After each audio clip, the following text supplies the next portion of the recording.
The Biblical Gift of Tongues Explained. ప్రభు అయిన యేసుక్రీస్తు నామములో మీకందరికి వందనాలు తెలియజేస్తున్నాను. ఈరోజు పాఠం యొక్క పేరు బైబిల్లోని అన్య భాషల వరం యొక్క వివరణ. లేఖన వెలుగులు అన్య భాషలను అర్థం చేసుకోవడం. పరిచయం. క్రైస్తవ సంఘములో అన్య భాషల వరం అనేది అత్యంత చర్చనీయమైన అంశమైన విషయాలలో ఒకటి. కొంతమంది విశ్వాసులు దీనిని నిరంతరం కొనసాగే ఒక ముఖ్యమైన ఆత్మీయ వరంగా చూస్తారు. అయితే మరికొందరు దీనిని ప్రధానంగా ఆదిమ సంఘానికి సంబంధించిన ఒక తాత్కాలిక సూచన వరంగా అర్థం చేసుకుంటారు.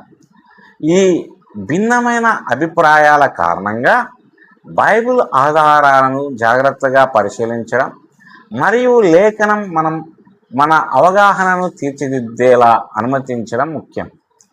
అన్య భాషల గురించి ప్రస్తావించే ప్రధాన వాక్య భాగాలు అపోస్తుల కార్యములు 2వ అధ్యాయము, 10వ అధ్యాయం, 19వ అధ్యాయం మరియు 1 కొరింథీ 12 నుంచి 14 అధ్యాయాలలో ఉన్నాయి. ఈ వాక్య భాగాలను కలిపి అధ్యయనం చేసినప్పుడు అన్య భాషల స్వభావము, ఉద్దేశము మరియు ఉపయోగం గురించి అనేక ముఖ్యమైన విషయాలు వెలుగులోకి వస్తాయి. ఇందులో 7 విషయాలు కలవు. మొదటి విషయం, అపోస్తుల కార్య గ్రంథములో అన్య భాషలు.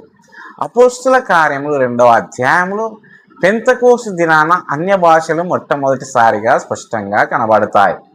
శిష్యులు పరిశుద్ధాత్మతో నింపబడి అన్య భాషలతో మాట్లాడడం ప్రారంభించారు.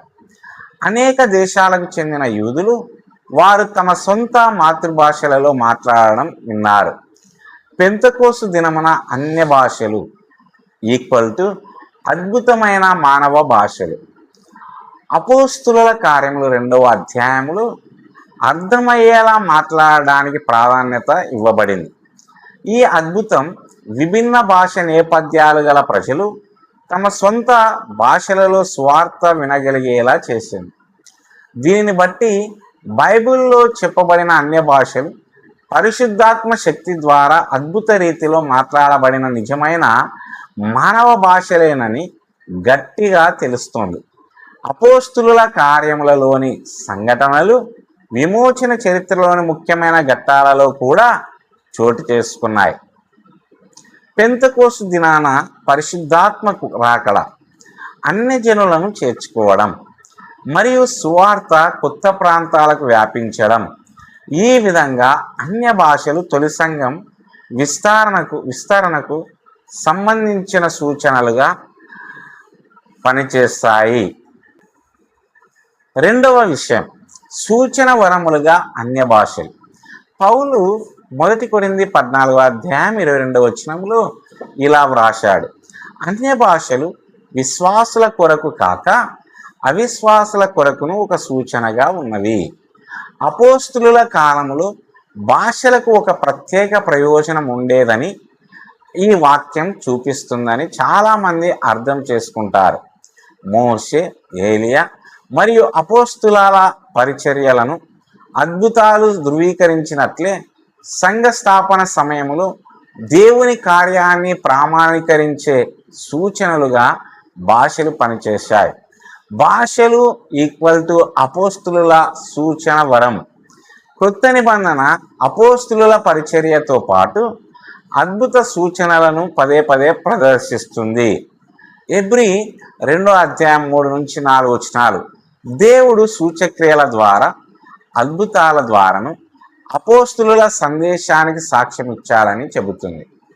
ఈ కారణంగా అనేక క్రైస్తవులు అన్య భాషలు మాట్లాడడం అనేది సాధారణ సంఘ జీవితంలో ఒక శాశ్వత లక్షణంగా ఉద్దేశించబడకుండా ప్రత్యేకంగా సంఘం యొక్క పునాది కాలానికి సంబంధించినదని నమ్ముతారు. మూడవ విషయం, సంఘ పునాది ప్రత్యేకమైనది. ఎఫెసీ 2:20 సంఘాన్ని ఈ విధంగా వర్ణిస్తుంది: అపోస్తులు మరియు ప్రవక్తలు పునాది మీద కట్టబడినది. పునాది ఒక్కసారే వేయబడుతుంది. పునరుత్థానం చెందిన క్రీస్తుకు ప్రత్యక్ష సాక్షులుగాను క్రొత్త నిబంధన ప్రత్యక్షత ఇవ్వబడిన సాధనాలుగాను అపోస్తులు రక్షణ చరిత్రలో ఒక ప్రత్యేకమైన పాత్రను పోషించారు. అపోస్తుల పునాది స్థాపించబడి కొత్త నిబంధన లేఖనాలు పూర్తయిన తర్వాత సంఘం నిరంతర ప్రత్యక్షత మరియు సూచక్రియల ద్వారా కాకుండా వ్రాయబడిన దేవుని వాక్యాన్ని నమ్మకంగా బోధించడం ద్వారా కొనసాగింది. అపోస్తుల పునాది తాత్కాలికమైనది, లేఖనం శాశ్వతమైనది. ఈ అవగాహన అద్భుతమైన సూచక వరాలు ప్రత్యేకంగా ఆ పునాది యుగానికి చెందినవని చాలామంది విశ్వాసుల నిర్ధారణకు రావడానికి దారితీసింది. 4వ విషయం, భాషల గురించి పౌలు యొక్క సూచనలు. కొరింథీలో భాషల వాడకం అస్తవ్యస్తంగా మారింది. ప్రజలు అర్థం చెప్పకుండా మాట్లాడుతున్నారు, ఒకరి మాటలను ఒకరు అడ్డుకుంటున్నారు మరియు ఆరాధన సమయంలో గందరగోళం సృష్టిస్తున్నారు. పౌలు ఈ దుర్వినియోగాలను జాగ్రత్తగా సరిదిద్దాడు. అతను ఇలా సూచించాడు: 2 లేక 3 మాత్రమే మాట్లాడాలి, ఒకేసారి ఒక్కరు మాట్లాడాలి, అనువాదం తప్పనిసరిగా ఉండాలి, లేకపోతే మాట్లాడువారు బహిరంగంగా మౌనంగా ఉండాలి. పౌలు ఇంకా నొక్కి చెప్పాడు, దేవుడు గందరగోళమునకు కర్తయగువాడు కాదు, సమాధానమునకు కర్తయగువాడు. 1 కొరింథీ 14:33. బైబిల్ సంబంధమైన ఆరాధనకు క్రమము మరియు అవగాహన అవసరం. ఈ సూచనలు సులభంగా అర్థమయ్యేలా మాట్లాడడం మరియు ఉపదేశం అనేవి ప్రధానమైన అంశాలను చూపిస్తాయి. ఆత్మీయ వరాలు ఎన్నడూ ఆర్భాటాన్ని సృష్టించడానికి లేదా గందరగోళాన్ని కలిగించడానికి ఉద్దేశించినవి కావు.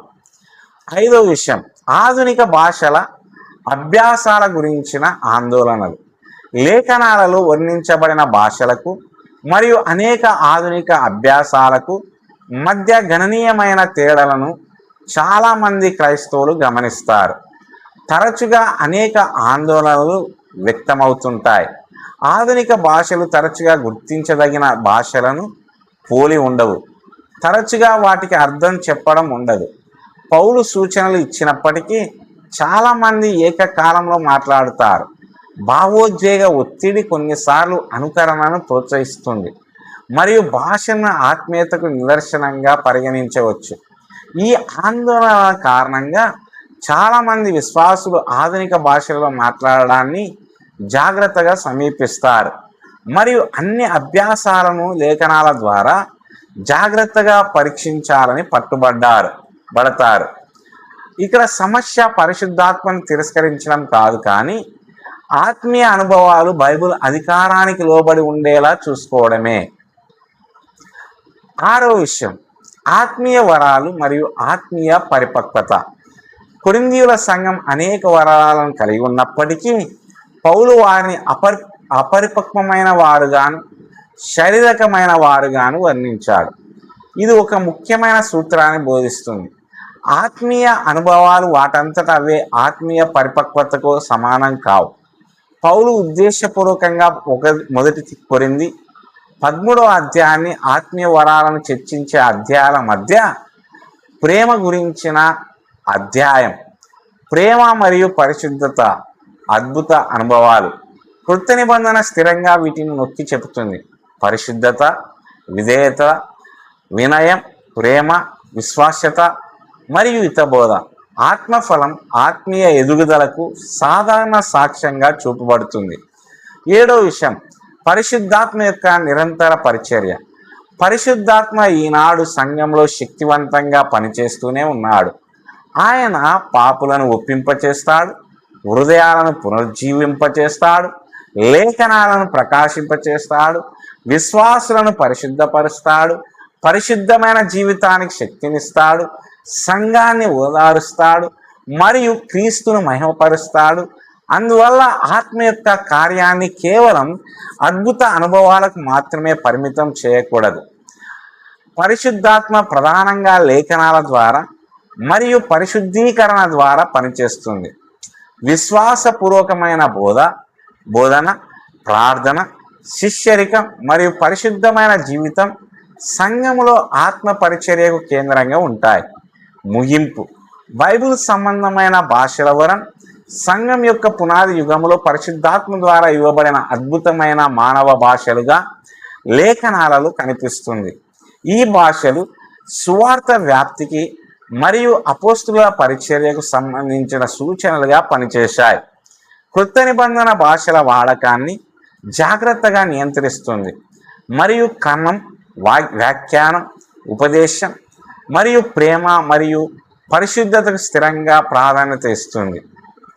ఈనాడు భాషలు కొనసాగుతున్నాయా లేదా అనే దానిపై క్రైస్తవులు భిన్నమైన అభిప్రాయాలను కలిగి ఉన్నప్పటికీ ఆత్మీయ అనుభవాన్ని లేఖనమే నడిపించాలని విశ్వాసులందరూ అంగీకరించాలి.